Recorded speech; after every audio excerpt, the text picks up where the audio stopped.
Shalom Bapak Ibu, selamat pagi.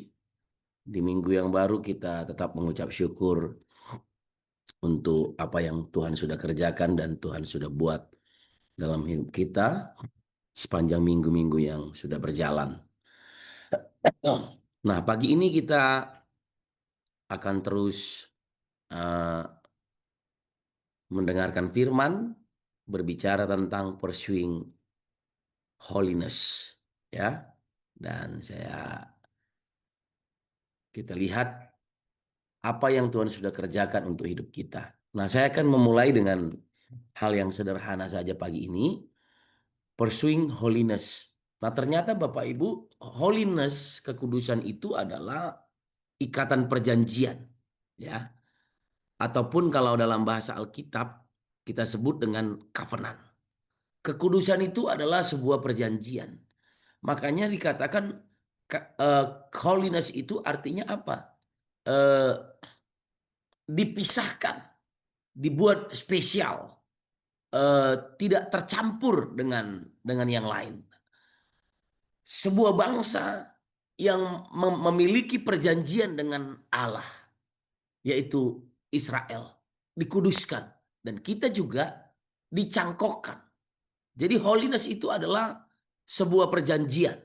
Nah, kita akan lihat apa yang dimaksud dengan perjanjian-perjanjian ini. Nah, ternyata Bapak Ibu, segala sesuatu ada dan diciptakan dengan suatu tujuan, ya.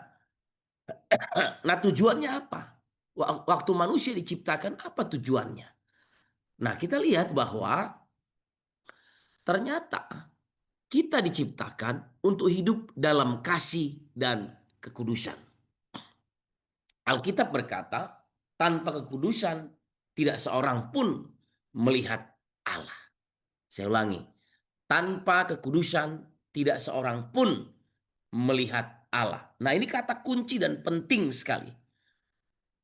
Tanpa kekudusan tidak seorang pun melihat Allah. Artinya apa? Kekudusan adalah kunci ataupun pintu, ya, sekaligus di satu paket untuk kita ada dalam hadirat Allah. Kekudusan adalah satu-satunya kunci untuk kita bisa membuka pintu masuk dalam perkenanan Allah, dan juga untuk kita bisa masuk dalam satu kata yang sering saya ucapkan, hadirat, kemudian perkenanan, kemuliaan, Bapak Ibu, ya. Untuk masuk dan melihat kemuliaan Allah, tanpa kekudusan kita nggak akan ada di sana. Nah, kita udah belajar mengenai kekudusan, kasih dan kekudusan. Dan khususnya bicara tentang kekudusan, kita udah tahu bahwa ada kekudusan secara position.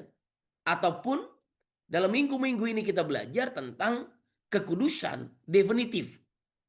Bahwa kita saat kita percaya, saat kita datang kepada Tuhan dan menerima Dia sebagai Tuhan dan Juru Selamat, Ibrani 10 yang ke-10 berkata, maka kita memperoleh kekudusan definitif. Itu diberikan secara cuma-cuma. Pengudusan yang membawa kita kepada keselamatan untuk melihat kemuliaan Allah. Untuk kita bisa masuk dalam hadiratnya. Kuncinya adalah dalam Ibrani tadi. Dan Ibrani 10 ayat yang ke-12 kalau saya nggak salah dikatakan bahwa hanya oleh darah Yesus yang memberi kita keberanian untuk masuk dalam hadirat Allah. Nah, saudara, penting kita untuk mengerti ini. Jadi panggilan hidup kita adalah kekudusan. Dan tujuan hidup kita adalah menjadi menjadi serupa dengan Allah. Diciptakan untuk serupa dan segambar. Serupa dan segambar dengan Allah ini bicara tentang karakter, kekudusan Allah yang ada pada kita.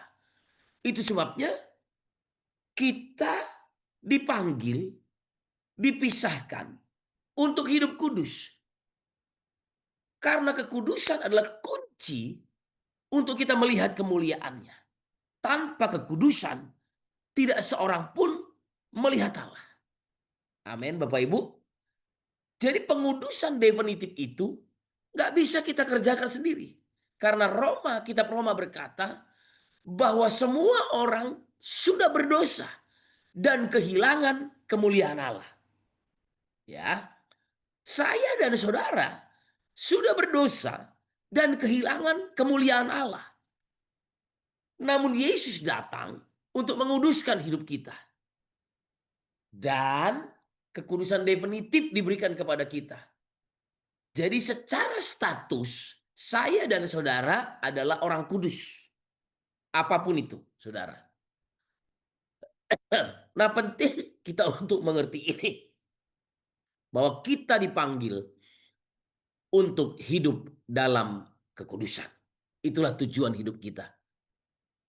Kenapa Tuhan memberikan itu kepada kita? Karena tanpa kekudusan, tidak seorang pun melihat Allah.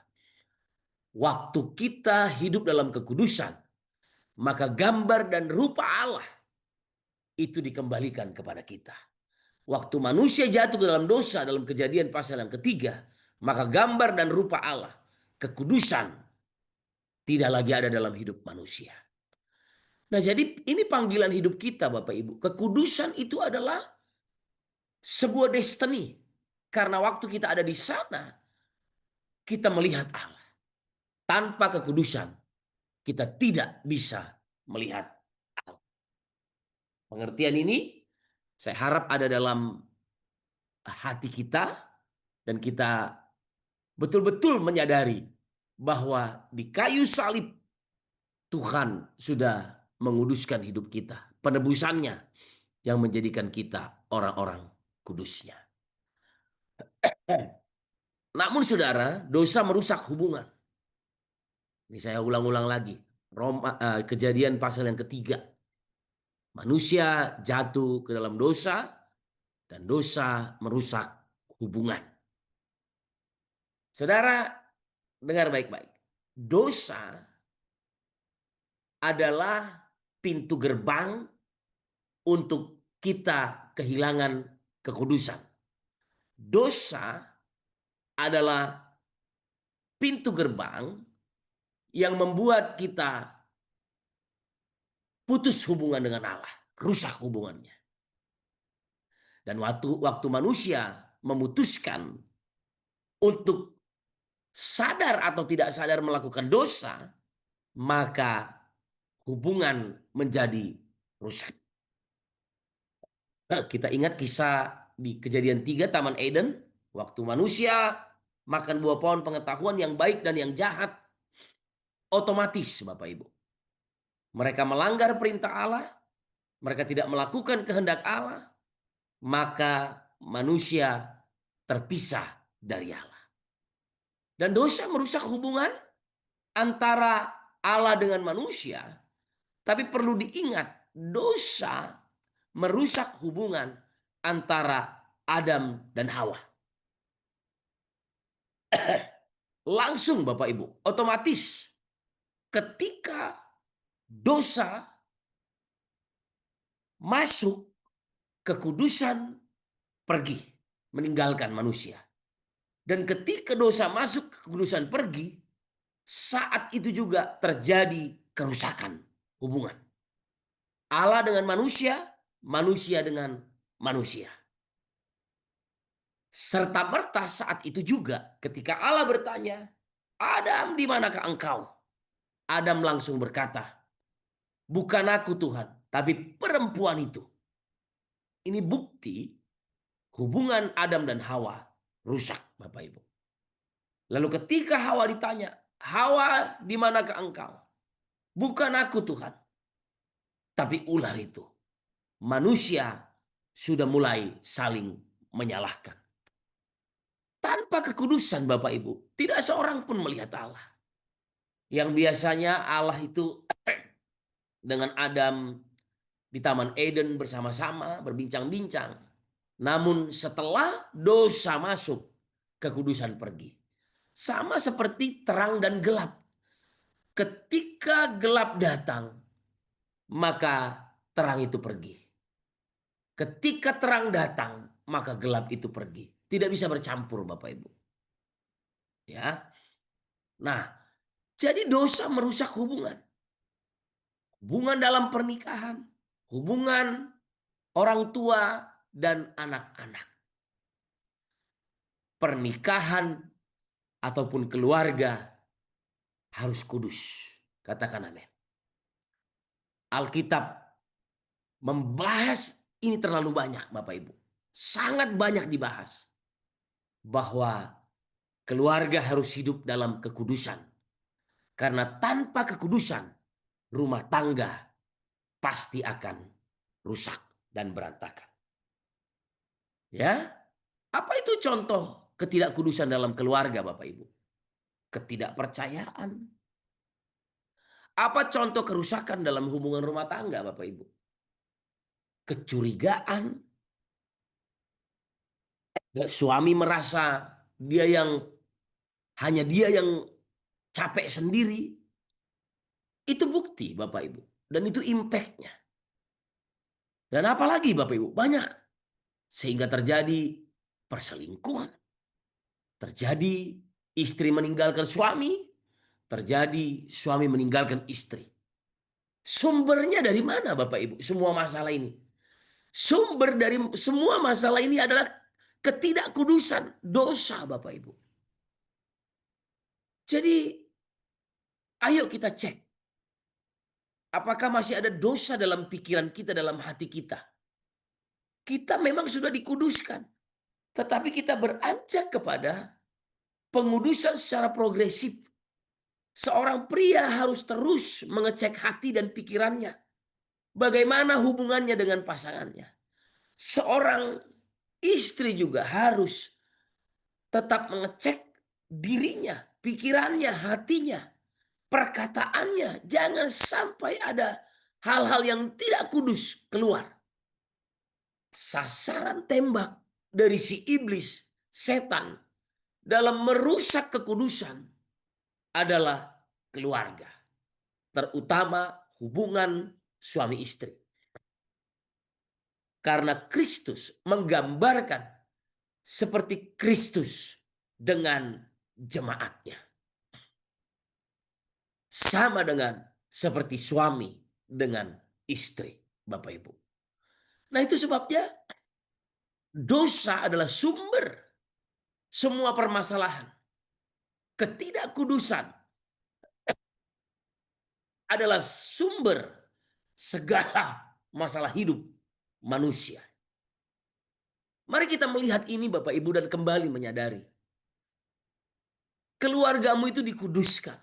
Melalui siapa? Melalui pengorbanan Kristus di salib. Tetapi pengudusan progresif harus terus terjadi. Caranya gimana?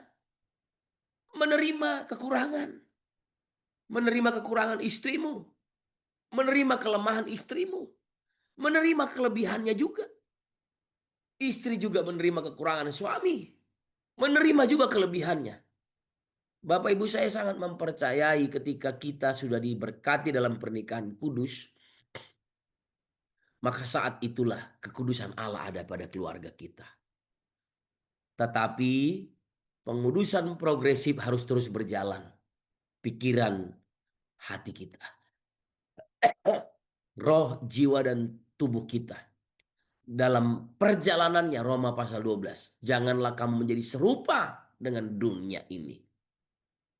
Itu sebabnya dosa merusak hubungan, Bapak Ibu. Kita cek lagi, ayo. Kalau kita kemarin-kemarin beberapa hari minggu ini sudah bicara tentang kekudusan kita secara pribadi, kita cek kekudusan kita, pernikahan kita, keluarga kita. Karena sasaran tembak iblis adalah keluarga. Dan waktu seorang pria tidak kudus, korbannya adalah keluarga.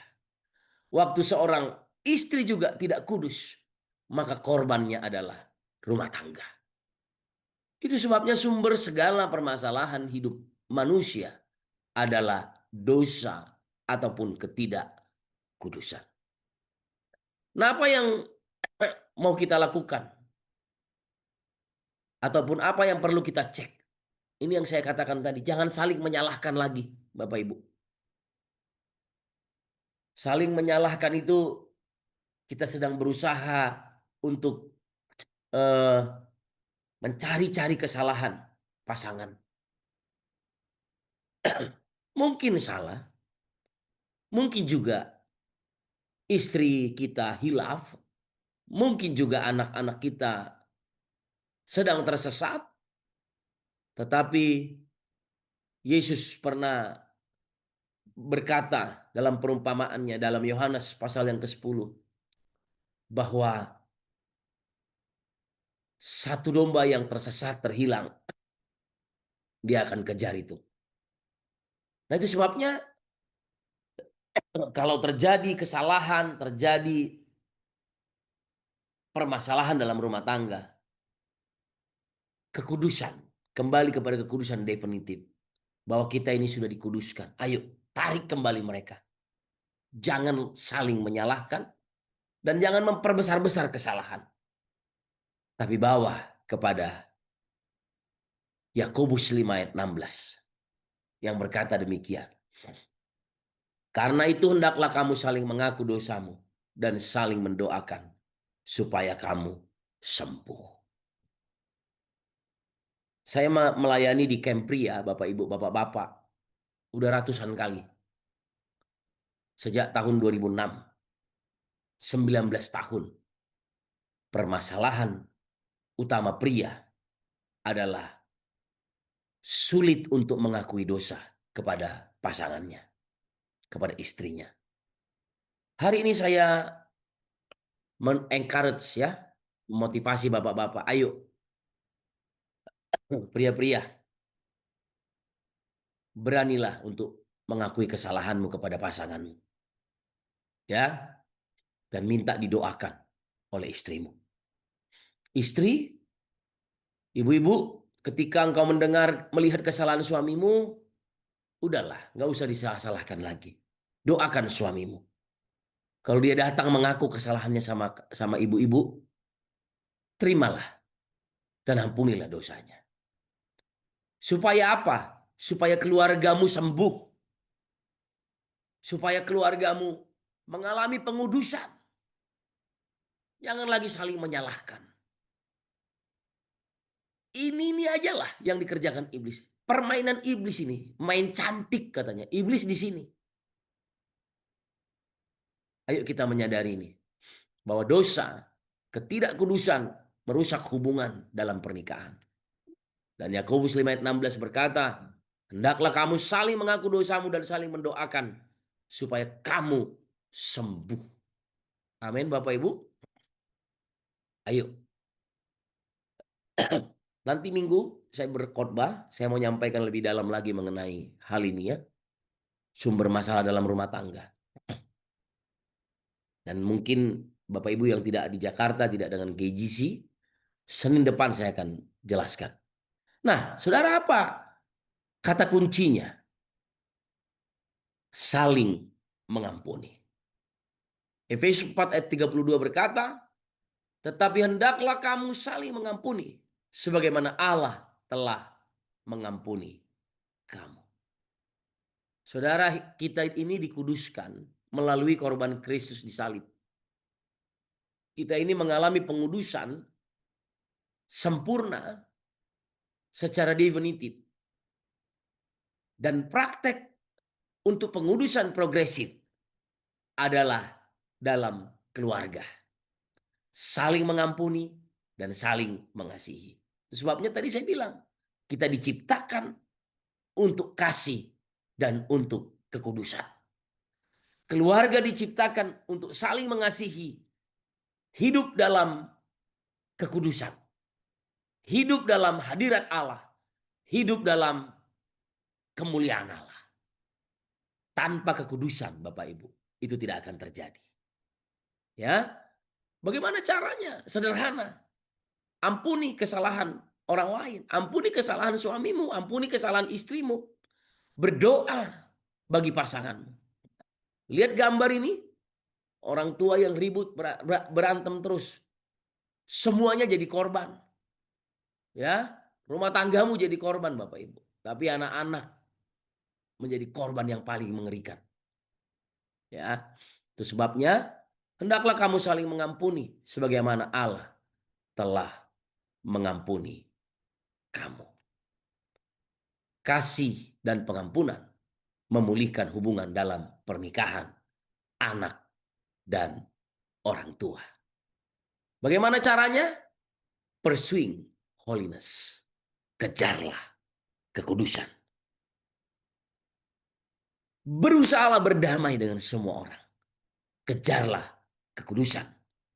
Sebab tanpa kekudusan, tidak seorang pun melihat. Pagi ini, Bapak Ibu, nanti waktu di breakout room, sharingkan ini. Dosa-dosa yang merusak hubungan dalam rumah tanggamu.